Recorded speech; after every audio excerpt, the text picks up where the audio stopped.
Alright, ladies and gentlemen, we are the Spiffy Needle Geeks, and welcome to Sly Cooper and the Thievius Raccoonus. 5 years.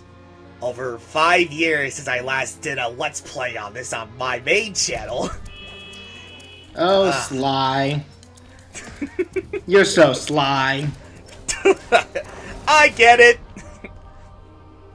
No, but yeah, this is actually, just like how, Oddworld Abe's Odyssey was the first PlayStation game I ever played, this is actually the first game I ever played on the PlayStation 2. Oh, neat.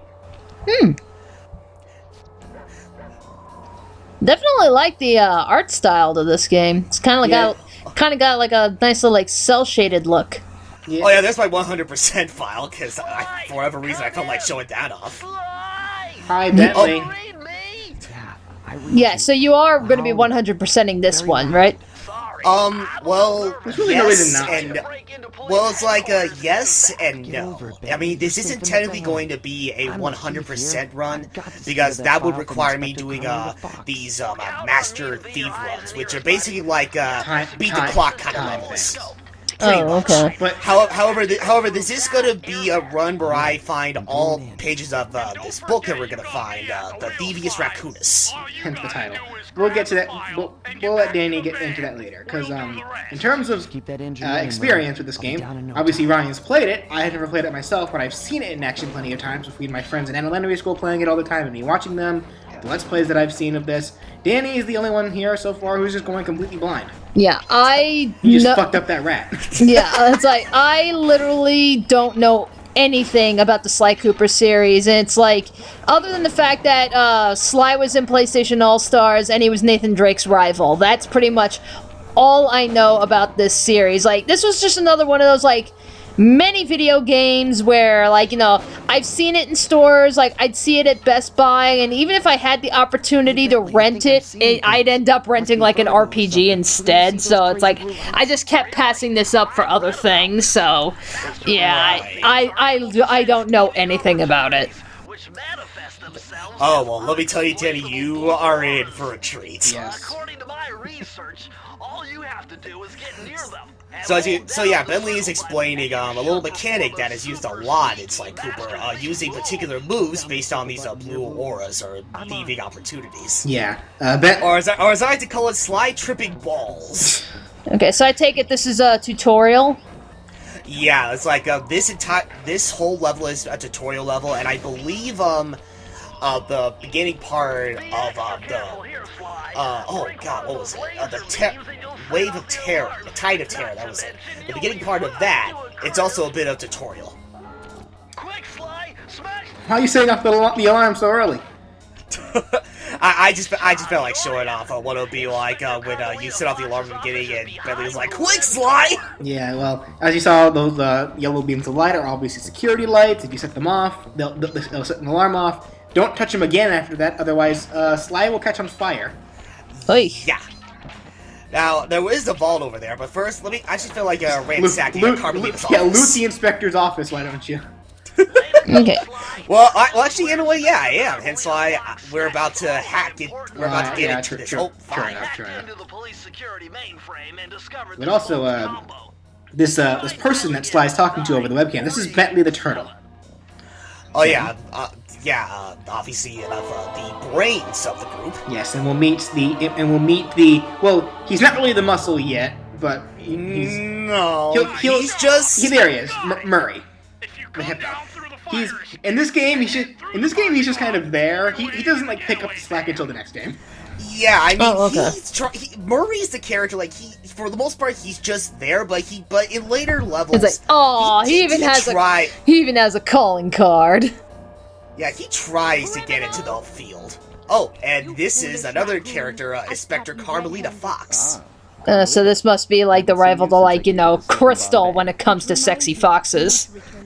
they lampshade that a lot. Like, this game is very much self-aware. Like he, even before I just said that, Murray is really just kind of there. They even lampshade that where Sly full-on says that, like, Murray is like part-time driver, full-time burden. But then, like, you'll see later on where they pretty much lampshade the fact that Carmelita is simply here to be furry fan service. Yeah. They bring that up a lot. This game is very much self-aware. Okay. Yeah. So what are these coins that you're picking up? They're just coins. Basically in this game, Mario logic. Oh, okay. Yeah, the more coins you collect, like if you collect enough coins, you earn lives. 100 points specifically. Oh, Yes. okay. Well, kind of. Like, for one thing, in this game, Sly is a one-hit wonder. He's very frail. If he takes a hit, he loses a life. Yeah. But you can collect these items called Lucky Charms. Oh wait, hold on. Cutscene. Once again, my gang and I had given Inspector Carmelita Fox the slip. I was surprised to see how well she took it. Finally, the secret police file I'd been searching for all these years. Look, these flash animations. I could avenge my I know, it's so jarring to go from, like, this nice cel-shaded 3D to, like, this type of a style. You see, I come from a long line of master thieves who kept all their secrets of sneaking and stealing in an ancient book. The Thievius Raccoonus. Anyone who read it learned to be especially sneaky, which is why we specialize in stealing from criminals. After all, there's no honor, no challenge, no fun stealing from ordinary people. You rip off a master criminal, and you know you're a master thief. Well, on the night I was supposed to inherit the book, 5 visitors came unannounced to our door. My father fought to protect us, but the gang of villains known as the Fiendish Five overpowered him and ransacked our house until they found the Thievius Raccoonus. Yeah, this game gets pretty dark pretty fast. The hands. They tore the book into 5 pieces and split it up, each villain disappearing to the farthest corners of the world to commit dastardly crimes. Broken alone, I was dumped at the town orphanage. And poor Sly is now an orphan. Oh, jeez. Yeah. Bentley, techno genius and strategist supreme, and Murray, part-time driver and full-time. Oh, yep, there it was right there. What, you asshole. Part-time driver, full-time burden. Steal back the Thievius Raccoonus. I knew I was about to face the toughest test of my life. On this mission, I would either become a master thief like my... Yeah, so the plot of the story, those 5 villains, known as the Fiendish Five, they came in, pretty much killed Sly's parents, stole the book, tore it up, and now it's Sly's job to take revenge and to get the book back. Okay. Yeah, for whatever reason, they didn't even bother killing the child. Well, that's explained later. Yeah, well, Like, yeah.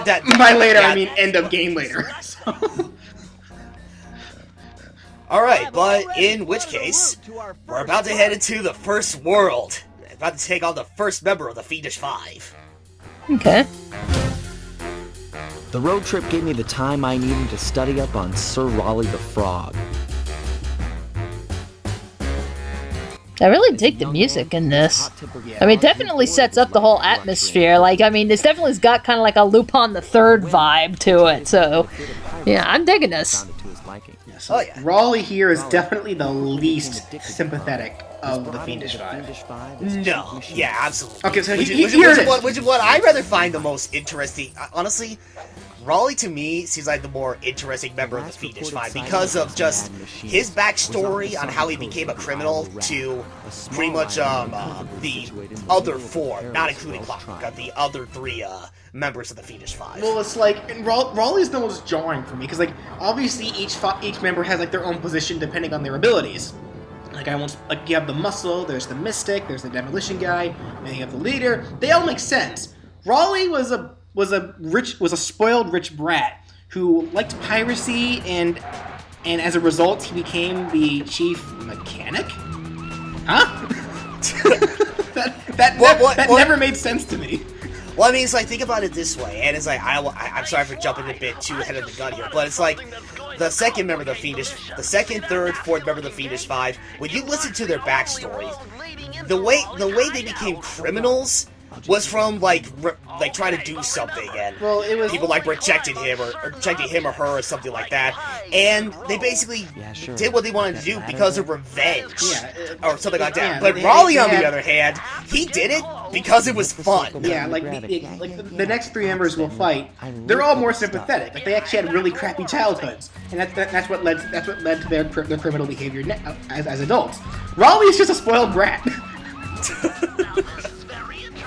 Now, this is how you would end up trying to obtain pieces of the Thievius Raccoonus. Throughout each level, there are a particular amount of these bottles, which are clues.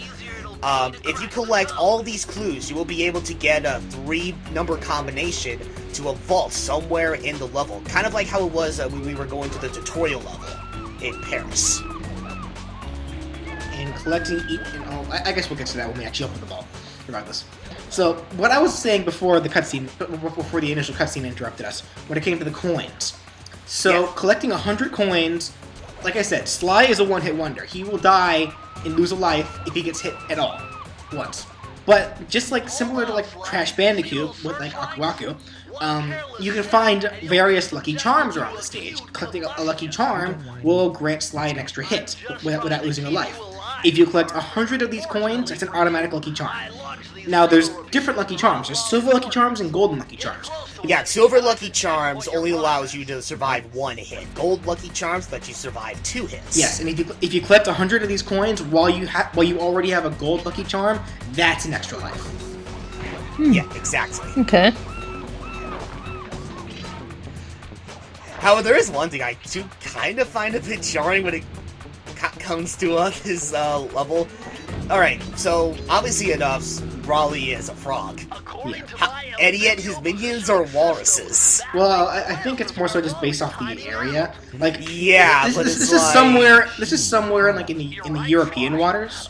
Right, but even then, it still kind of looks like I don't want to say like swampy.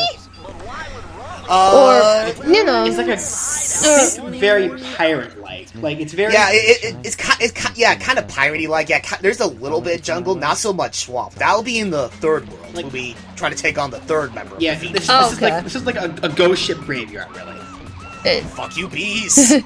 Bees, my god. Walrus that breathes fire. from a fucking blowtorch. I mean, holy shit. He didn't even have to use like a can of WD-40 or whatever to blow the thing of fire from his mouth. No, fuck that. He just blows on a thing and bam. He's like, we can use that guy to make some creme brulee. To get over the next gate, you'll need to grab onto this Right. hook using your cane. Just jump. Actually, I completely forgot to bring this up near the beginning of the game. Yeah, I already mentioned, like, this is basically going to be a run where I find all the pages of the Thievius Raccoonus. I don't know if you guys have noticed from the quality of this. For those who don't know, originally, this was, as I mentioned before, this was a PlayStation 2 game. This, however, this is the PlayStation 3 version from the Sly collection. Okay. Well, there's really no reason to not use that version either, so... Well, in a matter of speaking, to a certain extent, there would be, because unlike its, original version, this has the most, how do I say, audio hiccups. Oh, does it? And, a huge example, and this is from the third boss battle. But I'll get into that when we get to it. But it's like, that's not just it. There are a bunch of other instances throughout the game where there are a bunch of audio hiccups which irk me. However, when it comes to the game itself, like quality-wise, it still maintains like that 720p HD quality that I would expect from like a PlayStation 3 game. Okay. Well, in any which case, so when you're able to open this safe, you get a page from the Thievius Raccoonus.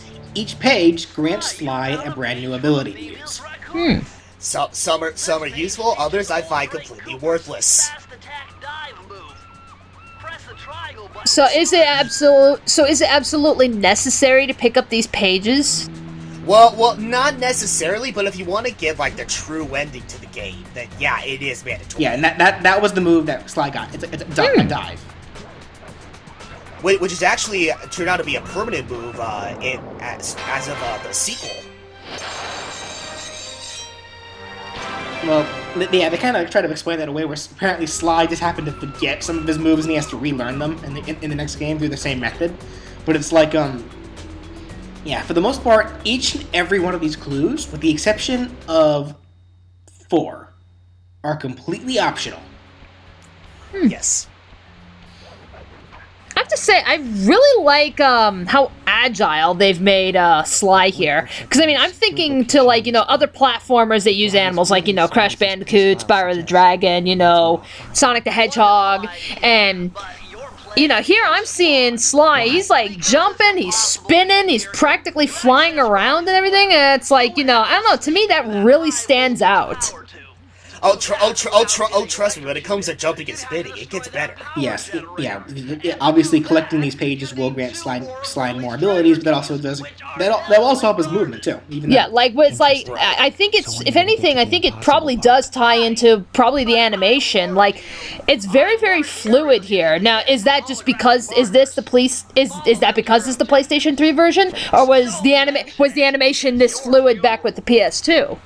Yeah, even in the PlayStation 2 version, the animation is still really fluid. Oh, okay. Yeah, the fluidness of the animation from all 3 games in the collection, it still maintains the smoothness in here. Also, we get to hear some nice voice acting from Raleigh himself.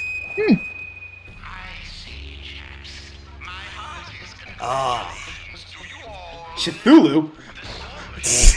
Yeah, it's like, yes. Okay, so no, are you kidding me? That was a freaking Splatoon villain that was thrown away. 15 years earlier? Wait. I'm trying to think, do we know of any voice actors that are in this game? Like, any big name guys? I was actually going to bring that up. I was actually going to bring that up. This voice actor right here for Raleigh, he's actually a reoccurring voice actor for not just Raleigh, but also other characters like Dimitri in Sly 2 and 3, and a bunch of other characters that reoccur throughout the series. Well, I guess aside from Sly Cooper, like, it's like I guess we'll have to get into that next time. Okay. Oh, okay.